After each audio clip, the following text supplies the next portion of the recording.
Hi friends, मैं Parvinder Khan. Friends, आज की हमारी गेम एयरथिंग मास्टर्स की है, जहां डेनियल डुबोव का मुकाबला मैग्नस कार्लसन से। और जैसा कि हम सभी लोगों को पता है कि इन दोनों के बीच में बहुत ही कड़ा मुकाबला था। वैसे जस्ट फॉर कंपैरिजन से डेनियल डुबोव की रेटिंग 2702 है, वहीं मैग्नस कार्लसन की रेटिंग 2862। तो लगभग 160 पॉइंट नहीं, एग्जैक्टली 160 पॉइंट का डिफरेंस है इन दोनों खिलाड़ियों की रेटिंग में। और देखते हैं कि यहाँ इस गेम में किस तरह से डेनियल डुबो मैग्नस कार्लसन के ऊपर थोड़े हैवी पड़े। यहाँ गेम की शुरुआत D4 के साथ डेनियल डुबो ने की थी। मैग्नस कार्लसन ने यहाँ नाइट F6 किया, C4, then E6, knight F3, D5, G3, then bishop G4 check, knight at B goes to D2, then D takes C4, bishop गया G2 स्क्वायर पर A5। बिशप के लिए परमानेंट आउटपोस्ट तो नहीं है, क्योंकि व्हाइट का ऑब्वियस मूव है A3 होना ही है। बिशप पर अटैक होगा, बिशप को डिसाइड करना ही होगा, तो उसे क्या करना है यहाँ पर। तो bishop takes D4, D2 check, then bishop takes D2, B5, तो A4, C6 ऑब्वियस है। पॉन की लीड को यहाँ मैग्नस कार्लसन अभी फिलहाल मेंटेन करना चाहते हैं। क्वीन गई C2 स्क्वायर पर, देन बिशप B7। और मेरे ख्याल से अब समय आ चुका था, दोनों साइड्स चाहते दोनों प्लेयर तो यहाँ कैसल कर सकते थे, लेकिन यहाँ डुबोव ने कैसल ना करके अपने एच पॉन को आगे पुश पहले करना ज्यादा ठीक समझा। तो knight at B goes to D7 यहाँ मैग्नस कार्लसन ने किया H5। और इस एच पॉन के आगे पुश होने के बाद मुझे थोड़ी प्रॉब्लम्स नजर आने लगी है। कार्लसन ने यहाँ H6 किया ताकि एच पॉन और आगे पुश ना हो। Then night E5, night D5, then रुक H4 स्क्वायर पर। और फ्रेंड्स, कम से कम यहाँ डुबोव कैसल करने के मूड में बिल्कुल नहीं है। Knight at 7 goes to F6, then king गया F1 स्क्वायर पर, क्वीन C7, तो किंग G1 स्क्वायर पर। और अब ब्लैक चाहता है, यानी कार्लसन चाहते तो कैसल कर सकते थे, इतना कोई इमीडिएट थ्रेट नहीं था उनके सामने। लेकिन उन्होंने यहाँ अपने नाइट को B4 स्क्वायर पर प्लेस किया, क्वीन पर अटैक बनाया फ्रॉम दिस साइड। और अब क्वीन को हटाया B1 स्क्वायर पर, then rook D8, A takes B5, C takes B5, bishop takes B4, A takes B4। और इसका सब मेटेरियल एक्सचेंज करने के बाद यहाँ डुबोव को अपने रुक को 7th रैंक में ले जाकर देख सकते हैं कि इस बिशप को पिन करने का मौका मिला। तो कार्लसन ने यहाँ इस डेडली अटैक को रिजॉल्व, इस प्रॉब्लम से सॉल्यूशन निकाला अपने नाइट को यहाँ इस D5 स्क्वायर पर ले जाकर। नाइट गया D5 स्क्वायर पर, देन रुक G4 स्क्वायर पर, अटैकिंग दिस पॉन। मेरे ख्याल से कुछ ज्यादा खास फर्क पड़ता नहीं है। रुक G8, क्योंकि क्वीन C2 जब यहाँ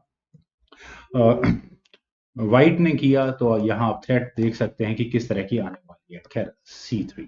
और ये प्रॉब्लम भी है, कार्लसन ने यहाँ बातों ही बातों में अपने दो बहुत स्ट्रांग पासर्स आफ्टर ऑल निकाल लिए हैं, बीटेक C3, बीटेक C3। और ये प्रॉब्लम बहुत बड़ी रहने वाली है कार्लसन के सामने।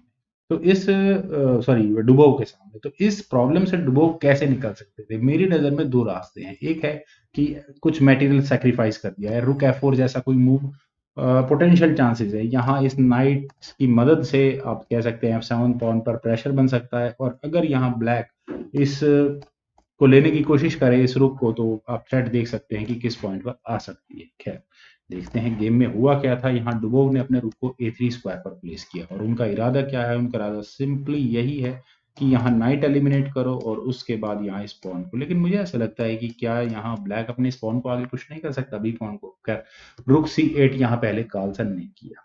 Now what about this bishop takes D5, bishop takes D5, then you can say that E4 जैसा कोई मूव व्हाइट पहले कंसीडर कर सकता है। बिशप के डिफ्लेक्ट होने के बाद आई डोंट थिंक अभी भी इस पॉन को लिया जा सकता है। चलिए, यहाँ गेम में हुआ था नाइट D3, और यहाँ नाइट D3 स्क्वायर पर आने के बाद अब कम से कम मैं कह सकता हूँ कि डुबोव के प्लान्स क्लियर हैं। वे यहाँ अपने नाइट को C5 स्क्वायर पर ले जाकर इस फायरिंग लाइन को क्लोज करने वाले हैं, और उसके बाद यहाँ D5 स्क्वायर पर कुछ ना कुछ मेटेरियल एक्सचेंज होने की उम्मीद है।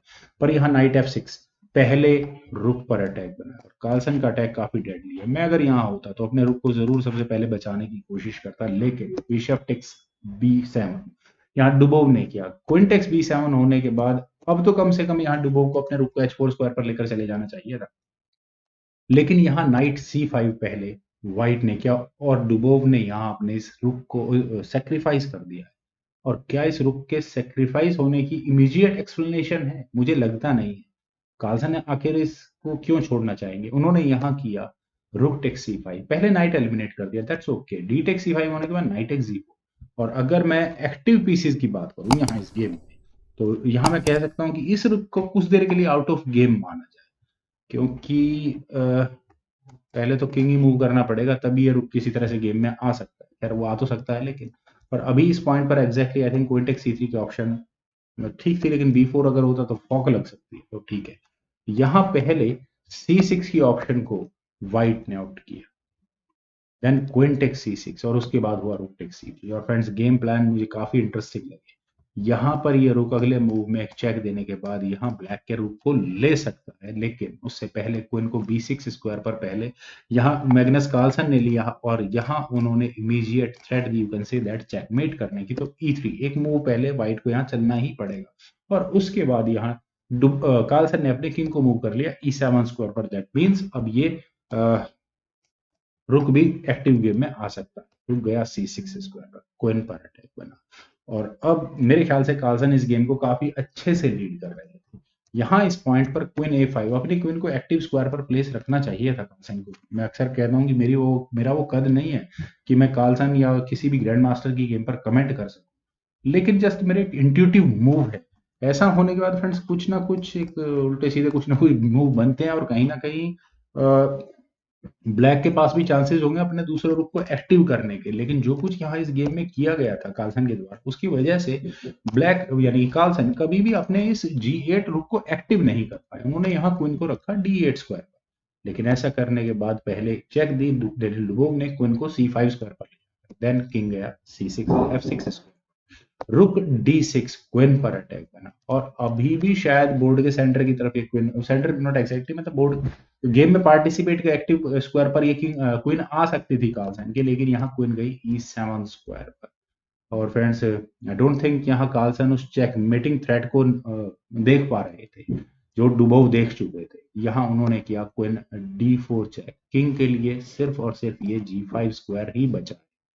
कौन आगे, तो खैर सॉरी नाइट अगर यहाँ लगता है तो ऑब्वियस है F1 आगे पुश हो जाएगा, तो वो भी कोई बहुत अच्छा मूव नहीं हो सकता। खैर किंग गया G5 स्क्वायर पर, और वैसे तो यहाँ पर एक चेक और दी जा सकती है, लेकिन किंग के लिए आप कह सकते हैं H5 स्क्वायर अवेलेबल होगा उस समय। लेकिन उससे पहले यहाँ F3 डेनियल डुबोव ने किया, उन्होंने यहाँ इस नाइट पर अटैक बनाया। और अब ये नाइट कहाँ जाए, ये नाइट कहीं भी जाए, अगर कार्लसन अपने इस नाइट को वापस लेकर जाएं विच एवर स्क्वायर, यहाँ पर अगले मूव में H4 स्क्वायर से क्वीन की चेक मेट 100% होगी। तो यहाँ पहले F5 की ऑप्शन को ब्लैक ने कंसीडर किया, then F takes G4, material loss कुछ तो भरपाई हुई, रुक गया C8 स्क्वायर पर, लेकिन कोई फर्क नहीं पड़ता क्योंकि पूरा चेकमेटिंग सीक्वेंस डेनियल डुबोव तैयार करके बैठे थे। उन्होंने यहाँ एक चेक दी अपनी क्वीन से F4 स्क्वायर पर ले जाकर, किंग के लिए सिर्फ और सिर्फ F6 स्क्वायर बचा है। Friends can you imagine it कि इस तरह की चेकमेट भी की जा सकती है। यहाँ डुबोव ने किया क्वीन टेक्स F5 चेक, और मेरा बिल्कुल ध्यान नहीं गया था कि ब्लैक का ये E6 पॉन फिलहाल पिन है, और जिसकी मदद से यहाँ डेनियल डुबोव ने कार्लसन को चेकमेट कर दी। शायद अगर चेकमेट उन्हें अंदाजा होता तो कार्लसन भी यहाँ रिजाइन कर चुके होते। खैर फ्रेंड्स बहुत ही कमाल की गेम थी जो डेनियल डुबोव ने खेली। मुझे उम्मीद है कि आपको मेरी ये वीडियो और मेरी प्रेजेंटेशन दोनों ही पसंद आई होंगी। तो आप लोग इस वीडियो को लाइक करें, शेयर करें, और मेरे इस यूट्यूब चैनल चेस गुरु को प्लीज सब्सक्राइब जरूर करें। आपके कमेंट्स का एज यूजुअल मुझे बेहद इंतजार रहेगा। Thank you for watching and bye.